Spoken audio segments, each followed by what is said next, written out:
Welcome කියලා tech ලවර්ස්ලා හැමෝම අදත් ආදරෙන් පිළිගන්නවා tech body SL YouTube channel එක විදිහින් අරගෙන තවත් brand new video එකකට. ඉතින් ඔයත් iPhone use කරන කෙනෙක් නම් ඔයා දන්නවා ඔයාගේ App Store එකෙන් අරෙන්න ඔයාට වෙන කොහෙන්වත් application install කරන්න බෑ. ඉතින් තියෙන එකම ප්‍රශ්නේ තමයි iPhone ලගේ security එක. ඒගොල්ලෝගේ device එක ගැන ගොඩක් care කරනවා. ඒකින්ද තමයි මෙන්න මේ විදිහට application එළියෙන් install කරන්න ඒගොල්ලෝ access දීලා නැත්තේ. ඉතින් මේක සරලවම තව ටිකක් කියනවා නම් ඔයගොල්ලන්ට තේරෙනවා නැති Android device එකක් ගත්තොත් එහෙම ඒගොල්ලොන්ගේ phone එකට ලේසියෙන්ම application එකක් install කරගන්න පුළුවන්. Google එකේ search කරලා අවශ්‍ය කරන application එකේ නම APK file එකකින් install කරගන්න පුළුවන් කිසි ප්‍රශ්නයක් නැතුව. ඉතින් iPhone ලගේ මෙන්න මේ වැඩේ ලේසියෙන් කරන්න බෑ. ඉතින් ලේසියෙන් කරන්න පුළුවන් විදියක් ගැන තමයි අද මේ ඔයගොල්ලන්ට කියලා දෙන්න යන්නේ. ඉතින් මෙච්චර කාලයක් ඔයගොල්ලෝ කරේ මගේ වීඩියෝ කලින් බලපු කෙනෙක් ඉන්නවා නම් ඒගොල්ලෝ දන්නවා මම කියලා දුන්නේ කොහේ හරි වෙබ්සයිට් එකකින් ඔයගොල්ලෝ side loaded application එකක් ඔයගොල්ලෝගේ phone එකට install කරගන්න එක. ඉතින් මේ කියලා දෙන method එකේදී ඔයගොල්ලෝ කිසිම application එකක් ඔයගොල්ලෝගේ phone එකට install කරන්න අවශ්‍ය නැහැ. ඔයගොල්ලන්ට අවශ්‍ය වෙන්නේ Safari web browser එක විතරයි. Safari web browser එක use කරලා කොහොමද මේ application install කරන්නේ කියලා තමයි අද කියලා දෙන්න යන්නේ. ඉතින් මේක install කරගන්න ඔයගොල්ලන්ට අවශ්‍ය වෙන certificate folder එකක්. ඉතින් certificate tab මම දීලා තියෙනවා මගේ Telegram group එකේ. group එකේ link එක තියෙනවා මම පල්ලෙහා description එකේ දාලා. ඉතින් ඔයගොල්ලන්ට පුළුවන් එතනින් join වෙන්න. join වෙලා එතනින් මේ folder එක download කරගන්න. හරි ඉතින් අපි යම් වීඩියෝ එකට කොහොමද මේක install කරන්න කියලා බලන්න. ඉතින් මේ වෙබ්සයිට් එකේ link එක මම පල්ලෙහා දාලා තියෙනවා. ඔයගොල්ලන්ට පුළුවන් මෙතනට එන්න. ඉතින් මේක portal sign එකක්. ඉතින් මේකට අවශ්‍ය වෙන්නේ ඔයගොල්ලෝගේ iOS version එක කීයද? එහෙම ප්‍රශ්නයක් නැහැ. ඔයගොල්ලන්ට profile use කරන්න පුළුවන් මේ portal sign එක හරහා ඕනම device එකකට කිසි කරදරයක් නැතුව.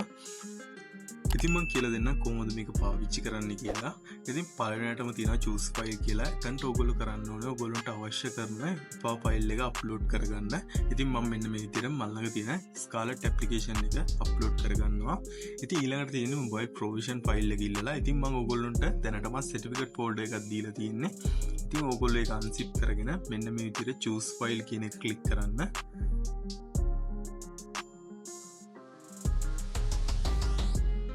ඉතින් මේ විදිහට ක්ලික් කරාට පස්සේ මේ තියෙන්නේ මගේ certificate folder එක. ඉතින් ඒක ඇතුළට ගියාම නිකම්ම අපිට අවශ්‍ය කරන ෆයිල් එක highlight වෙලා මෙන්න මේ විදිහට පෙන්නනවා. ඉතින් ඒක එකපාරක් ක්ලික් කරලා අප්ලෝඩ් කරගත්තා. දෙවෙනියටම P12 ෆයිල් එක මෙන්න මේ විදිහට අප්ලෝඩ් කරගන්නවා. ඉතින් මෙතන password එකක් අහලා තිනවා. ඉතින් ඔයගොල්ලන්ට password එක ගන්න හරි ලේසි. මම කියලා දෙන්නම් කොහොමද password එක ගන්න කියලා. ඉතින් password එක ඔයගොල්ලන්ට ගන්න පුළුවන් මම දීපු certificate folder එක ඇතුලේ එක ෆයිල් එකක් තියෙනවා මෙන්න මේ විදිහට readme කියලා. ඉතින් මෙන්න මේ readme folder එක ඇතුලේ මෙන්න මේ විදිහට ඒගොල්ලෝ password එක දීලා තියෙනවා අපිට අවශ්‍ය කරන. ඉතින් එන්නේ එක copy කරගෙන මම ආපහු මගේ Safari browser එකේ password එක ඉල්ලපු තැනට ගිහිල්ලා මෙන්න මේ විදිහට paste කරගන්නවා. හරි ඉතින් ඔයගොල්ලෝ password එක දීගත්තට පස්සේ මෙතන කරන්න තියෙන හරි simple දෙයක්. මෙන්න මෙතන යට තියෙනවා sign කියලා වෙලා නිල් පාරට ඔයගොල්ලන්ට පේනවා ඇති. අන්න ඒක එකපාරක් click කරාම මෙන්න මේ විදිහට sign in කියලා වැටෙනවා. ඉතින් මේකට චූටි වෙලාවක් ගන්නවා. අපි බලමු කොහොමද මේක install වෙන්නේ අපේ device එකට කියලා.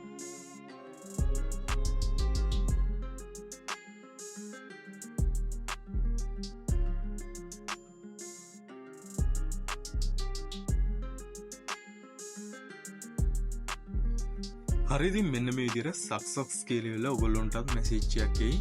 මේක හරි ගියාම ඉතින් ඔයගොල්ලන්ට කරන්න තියෙන්නේ මෙන්න මේ යට නිල් පාරට highlight වෙලා තියෙන link එක එකපාරක් click කරන්න.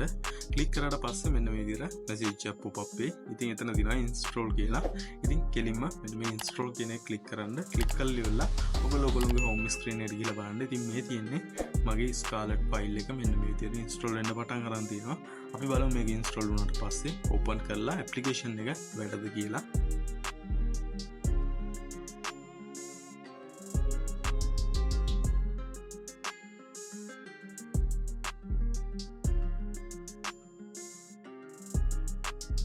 ඉතින් මගේ application එක මෙන්න මේ විදිහට install වුණා. මම ඇතුළට ගිහිල්ලා පෙන්නන්න. application එක open කරාම මෙන්න මේ විදිහට කිසි ප්‍රශ්නයක් නැතුව වැඩ කරනවා. ඉතින් ඔයගොල්ලන්ට මේක install කරනකොට මොකක් හරි ප්‍රශ්නයක් ආවොත් unable to verify this application හරි මොනවා හරි message එකක් ආවොත් පල්ලෙහා comment section එකේ අන්නේ ප්‍රශ්න ගැන කමෙන්ට් එකක් දාන්න. ඒ විතරක් නෙමෙයි ඔයගොල්ලෝගේ ඩිවයිස් මොඩල් එකයි iOS version එකයි අනිවාර්යයෙන්ම එතන කමෙන්ට් කරන්න. එතකොට මට පුළුවන් ප්‍රශ්නෙට හරියන සොලියුෂන් එකක් ඔයගොල්ලොන්ට අරන් එන්න. ඉතින් වීඩියෝ එකට කමෙන්ට් එකක් දාන්න කියන එක තමයි කියන්නේ. ඒ විතරක් නෙමෙයි channel එක තාමත් subscribe කරලා නැත්නම් අනිවාර්යෙන් subscribe කරන්න. ඉතින් ඔයගොල්ලන්ට iOS ගැන මෙන්න මේ විදිහේ වීඩියෝ ඉස්සරහට තවත් බලා ගන්න පුළුවන් වෙයි. ඉතින් අදට මම මේ වීඩියෝ එකෙන් සමු ගන්නවා. ඔයගොල්ලන්ට සුබම සුබ දවසක් කියලා ප්‍රාර්ථනා කරනවා.